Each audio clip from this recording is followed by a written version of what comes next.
A lot of storylines were rehashed in the rookie season 7 episode 14, which aired on ABC on Tuesday, April 15th.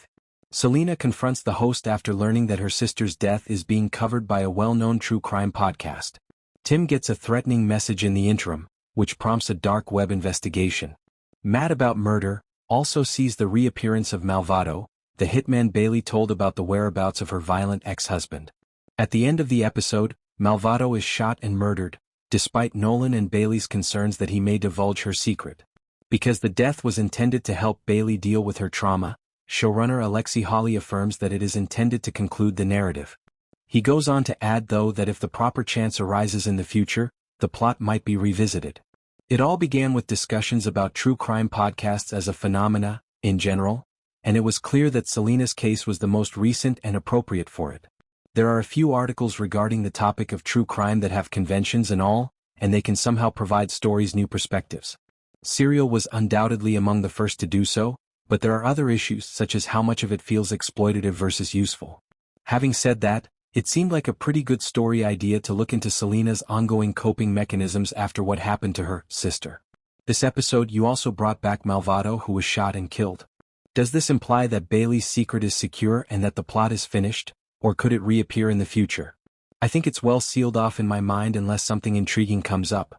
The Malvado plotline served to highlight Bailey's trauma as Jason was on the loose and pursuing her, as well as her need to sort of relive the agony of her previous relationship and finally accept the truth that there were things she had never told herself. In terms of long-term stakes, it felt more like a tool even back then than something that had to be played.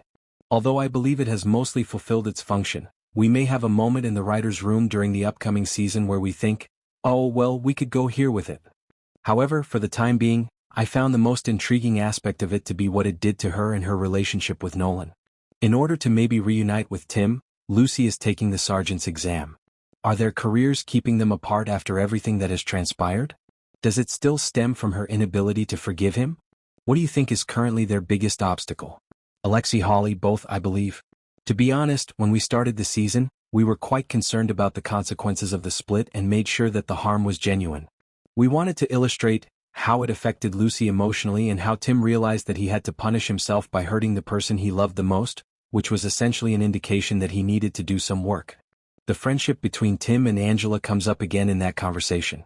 Did you lean more toward that as the show progressed and you witnessed the actors' chemistry, or was it their intended closeness even before the pilot? Alexi Hawley, I've always believed that Lopez and Tim share a unique bond.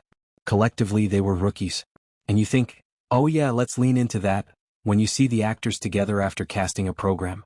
The amusing thing is that we have experienced so many stories over the past 7 seasons that you may even forget some of them. Even his taking on the role of her man of honor. Though it wasn't in the forefront of my mind, I hadn't forgotten it. I'm like, oh of course, when we start discussing the Lopez/Tim aspect of it all. Together they are wonderful. Sometimes it's fascinating to learn that they are special together since there are so many people and moving parts on the show.